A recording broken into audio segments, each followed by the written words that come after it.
जी, क्या नाम है आपका? अमित सिंह।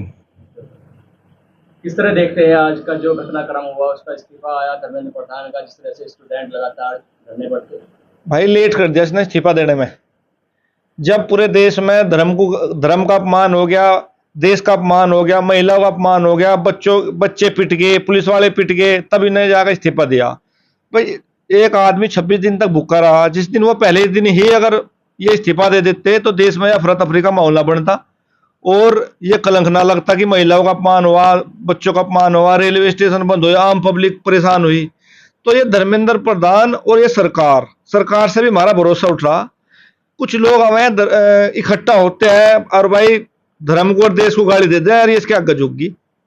अगर ये गलत थे, गलती थे, अगर नहीं गलती थे धर्मेंद्र प्रधान, वैसा कोई भी मंत्री है, अगर मान लिया उसके विभाग में कोई भी गड़बड़ी हो रही तो नैतिक जिम्मेदारी मंत्री की बनाए, जो सबसे बड़ा अधिकारी है। ठाकर सही उसका इस्तीफा पहले ही हो जाना चाहता। तो जब तक देश का धर्म का अपमान इकट्ठा होगा लोग करेंगे और भाई अपना फिर बाद में इस्तीफा दे देंगे, पहले ही दे देते तो ठीक रहता। और दूसरी बात यह है, सरकार से भरोसा ये उठ गया कि कोई भी आदमी होंगे 1000-5000 इकट्ठे होंगे और देश को गाली देंगे और उन पर कोई कार्रवाई नहीं होती, उनके आगे ही जा झुक। राजनाथ का एक बयान लगातार वायरल हो रहा है कि इस पार्टी में कभी कोई इस्तीफा नहीं दिए जाते हमारे मंत्रियों को। राजनाथ का आज ये भी हो रहा कि भाई हम छात्रों के साथ है, छात्रों के साथ कोई अन्याय नहीं। भाई जब तुम खुद ही कह रहे कि छात्रों के साथ अन्याय हुआ था, आज कह रहा जब इस्तीफा दे दिया धर्मेंद्र प्रधान ने, तो तुम ये बात पहले भी तो कह देते कि भाई छात्रों के साथ अन्याय हुआ और हम इसमें इस्तीफा दवाऊंगा, जबरदस्ती दबाते सब हटा देते। अगर नहीं देता, अगर धर्मेंद्र प्रधान कोई नहीं देना चाह रहा था इस्तीफा, झुकना चाह जो ये तो जीत कर एक वीडियो वायरल हो रहा है कि दुनिया को झुकाने वाला चाहिए, झुकती है दुनिया। भाई ये तो एक बहुत गलत बयान है उसका। छात्रों को कुछ नहीं मिला, धर्मेंद्र प्रधान का इस्तीफा हुआ क्या? जो वे छात्र जिन्होंने आत्महत्या कर ली वे वापस आ जाएंगे, या जो भाई इस पेपर से दुखी थे वो हो जाएगा? ये झुकने वाला मैटर तो है गलत। हाँ, अगर ये अब वहां धरने पे बैठे ही थे तो कम से कम शिक्षा एक समान करा देते छात्रों के लिए कि मंत्री का बच्चा भी वहीं पढ़ेगा और मजदूर का बच्चा भी वहीं पढ़ेगा, अधिकारी का बच्चा भी वहीं पढ़ेगा। अगर ये वो काम करा देते तो फिर इसका आंदोलन का बहुत फायदा होता। अब तो भाई इसकी गलती थी, न इस्तीफा दे दिया, बात खत्म होगी। क्या इस्तीफा ही समाधान है? कुछ भी समाधान नहीं। गलती है, इस्तीफा देना चाहिए, लेकिन समाधान तब होगा अगर सरकार एक कमेटी नियुक्त कर ले और देश में बच्चों के लिए पढ़ाई एक समान और फ्री करा दे। मंत्री का बच्चा भी वहीं पढ़ेगा, मजदूर का बच्चा भी वहीं पढ़ेगा, कर्मचारी का बच्चा भी वहीं पढ़ेगा, व्यापारी का बच्चा भी वहीं पढ़ेगा। तो फिर आंदोलन का फायदा है और इस्तीफे का भी फायदा है। अगर सरकार अब भी कुछ छात्रों के लिए करना चाह रही तो पढ़ाई एक समान साधन सहित फ्री करा दे। क्या नाम है जी आपका? मेरा नाम विजय है जी। घटनाक्रम के आज का किस तरह देखते हैं? आज का घटनाक्रम में इस तरह देखते हैं जी, जो हमारा विश्वास था हमारा, अगर भाई जो धर्मेंद्र प्रधान इस्तीफा नहीं दे रहा था तो हमें ये पता था कि धर्मेंद्र प्रधान ठीक है, इसलिए इस्तीफा नहीं दे रहा, क्योंकि वहां से आंदोलनकारी भी नहीं हट रहे थे और ये भी नहीं रहे थे अगर भाई हम इस्तीफा नहीं देने के। पर आज हमें पता लगा कि धर्मेंद्र प्रधान 100% गलत था। यो तो जनता को, इन छात्रों को पिटवाने थे और पुलिस वालों को भी पिटवाने थे, पत्रकारों का वहां अपमान करवाना था। यो इन्होंने करवा कर फिर इस्तीफा दे दिया, और इस्तीफा तो देना था पहले दिन ही देते। इस्तीफा इतने लेट क्यों दे रहे भाई? 26 दिन वो क्या नाम, सोनम वांगचुक क्या है वो बेचारा भुक्का पड़ा रहा। वो तो अब भी कह रहे कभी धरना खत्म ही नहीं करा, हमने खत्म नहीं करा अभी धरना, अभी तो बहुत मांग है हमारी। तो किसके साथ हो आप? सरकार के साथ हो, बच्चों के साथ हो, किसके साथ हो? हम तो छात्र के साथ ही रहेंगे जब करना ही था इसे। मैं एक बात और कहना चाह रहा है इन आंदोलनकारियों से, अगर भाई हटो ना, इन छात्रों के लिए शिक्षा चिकित्सा शिक्षा एक समान और फ्री करा दो। सारे जितने नेता के बच्चे ये सारे सरकारी स्कूल में पढ़ो, और नेता ही वो बनो जो सरकारी स्कूल में पढ़ कर गया हो, ठीक है, आर्मी में ट्रेनिंग दे रखी हो, ठीक है जी, और किसानी उत्पत्ति हो, किसान का काम भी आता हो।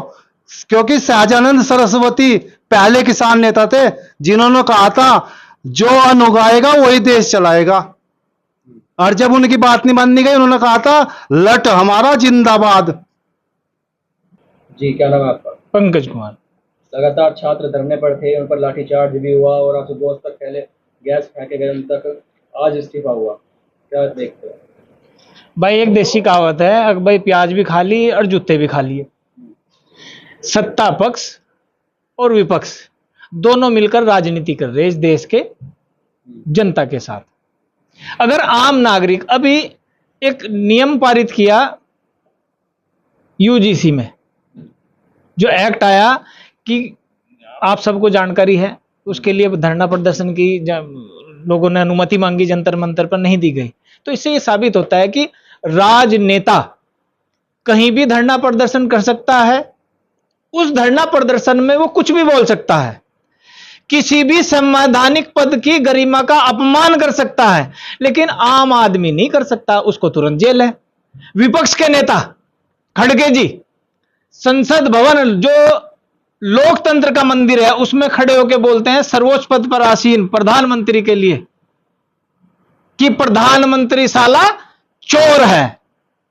तो ये देश की गरिमा, उस जनता के लोकतंत्र के मंदिर की, जिसे कहते हैं कि लोकतंत्र का मंदिर है, वोट होना चाहिए। तो यहां का कानून क्या है कि आम जनता के लिए कानून अलग है और नेताओं के लिए कानून अलग है। नेताओं को बोलने को कुछ भी आजादी है, लेकिन आम जनता अगर कुछ बोल दे तो उसके लिए तुरंत जेल है। तो इस आंदोलन से यह सबक मिला कि अगर जनता अपने हक के लिए कोई आंदोलन करने के लिए निकलेगी, जब तक सत्ता पक्ष या विपक्ष या कोई और राजनेता उसकी अगुवाई नहीं करेगा, तो वो आंदोलन सफल नहीं माना जाएगा। अगर वो आंदोलन में 6 विद्यार्थी उस मांग से इत्तेफाक भी नहीं रखते, अगर वो नेता जाकर कमरे में बैठ के मीटिंग करके फाइनल कर लेता है, तो आंदोलन वापस ले लिया जाता है। तो ये आम जनता के साथ धोखा है। सत्ता पक्ष और विपक्ष एक ही मुद्दे को लेकर अपने अपने राज्यों में अलग मांग रखते हैं। केरल में छात्रों के साथ उत्पीड़न होता है, तो केरल का शिक्षा मंत्री राहुल गांधी के साथ धरने पर बैठकर कहता है कि छात्रों के साथ गलत हो रहा है, इनके साथ नहीं होना चाहिए। पंजाब के छात्रों के साथ लाठीचार्ज होता है, पीटे जाते हैं पेपर लीक मामले में, और केजरीवाल और वहां के शिक्षा मंत्री वहां बैठ के धरने पर कहते हैं कि छात्रों के साथ गलत नहीं होना चाहिए। यह दोहरा चरित्र इस देश के राजनेताओं का है। आम जनता को समझना चाहिए कि इनके बच्चे सुरक्षित हैं, ये राजनेता सुरक्षित हैं, ये आम जनता का बेवकूफ बनाते हैं। यहां का मूल अधिकार क्या है? जनता नमक तक में टैक्स देती है, लेकिन जवाबदेह क्या है? उसका मूल अधिकार है शिक्षा। वो बच्चा पढ़ के ही किसान बनेगा, मजदूर बनेगा, या कर्मचारी बनेगा, या व्यापार करेगा, लेकिन जब उसे मूलभूत अधिकार शिक्षा प्राप्त होगा तभी तो करेगा काम ढंग का। जब उसे वो मूलभूत अधिकार नहीं मिलता है, किसके कारण है? इन नेताओं के कारण है। मानसून सत्र चल रहा, जनता के पैसे से संसद चलती है, और वो क्या है? वो बाहर खड़े होकर नारे लगा रहे हैं, जहां बैठ के वो इस कानून को सुरक्षित कर सकते थे, फांसी की सजा का प्रावधान करते, लेकिन सत्ता पक्ष और विपक्ष के सहमति से चलते हैं वे कोचिंग सेंटर, जहां भविष्य बच्चों का दांव पे लगाया जाता है, जहां से लीक होने की परिपाटी रखी जाती है। पंजाब सरकार ने पैसे बेच दिए, पैसे ले लेके बेच दिए, तो किसके साथ भविष्य खिलवाड़ है? तो यहां सभी राजनेता एक ही थाली के चट्टे बट्टे हैं। ठगी गई तो केवल जनता।